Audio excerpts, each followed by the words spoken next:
Bonjour à tous, dans cette vidéo on va voir les raisons pour lesquelles un propriétaire peut vendre un bon cheval. Avant ça je me présente, je m'appelle Johan Chenevier, je suis courtier et conseiller en achat de trotteurs. Donc si vous voulez acquérir un cheval de course ou avoir juste un projet pour acheter vos chevaux, n'hésitez pas à me contacter, je me ferai une joie de vous conseiller. Revenons à notre sujet. Donc tout d'abord, il faut savoir que il n'y a pas forcément de loup quand on achète un cheval qui est prêt à courir. Et on va voir pourquoi un propriétaire serait prêt à vendre son bon cheval. Alors, tout simplement, une des raisons, ça serait pour faire de la trésorerie. On sait, hein, pour acheter des chevaux, il faut de l'argent. Mais pour faire tourner une boutique, hein, une écurie, il faut aussi de l'argent. D'où l'intérêt de vendre un bon cheval pour on revend beaucoup plus facilement et à un meilleur prix un bon cheval qu'un mauvais. La deuxième méthode, enfin la deuxième raison, ça serait tout simplement de rentabiliser leur achat ou leur cheval.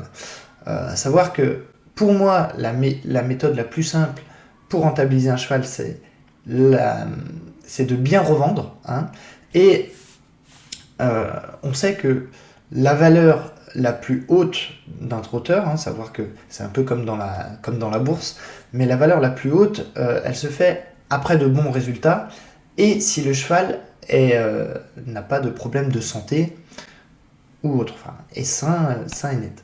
Donc, revendre un cheval qui a des bonnes performances et qui n'a pas de problème de santé ou autre, c'est le meilleur moyen de revendre en fait à un niveau, à une valeur qui est intéressante, à un bon prix.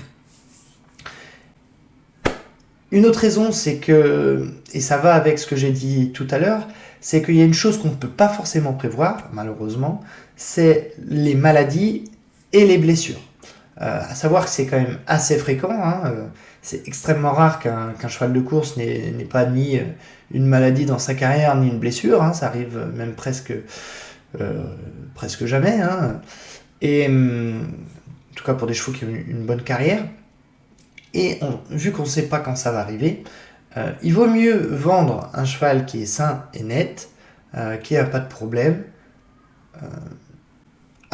au moment où il n'y a pas de problème, en tout cas pour mieux revendre et ça permet de sécuriser au niveau de ces problèmes qu'on ne peut pas anticiper.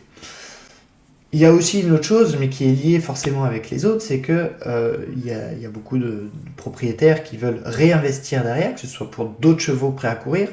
Ça peut être pour de l'élevage, donc des saillies, l'achat de poulinières, peu importe. Et ça peut même être des raisons personnelles. Et en fait, pour réinvestir, il faut de l'argent. Et c'est une manière d'avoir une partie de l'argent, en tout cas, pour réinvestir derrière. Cette vidéo, en tout cas, touche à sa fin. J'espère qu'elle vous aura plu. N'hésitez pas à la liker, à la commenter si vous avez des questions. Je me nourris beaucoup de ce que vous dites pour créer de nouvelles vidéos et avoir de nouveaux sujets. N'hésitez pas non plus à vous abonner à la chaîne, à activer la cloche pour être au courant des prochaines vidéos qui sortent. Et moi, je vous dis à bientôt sur les hippodromes ou pour de nouvelles vidéos. Allez, salut!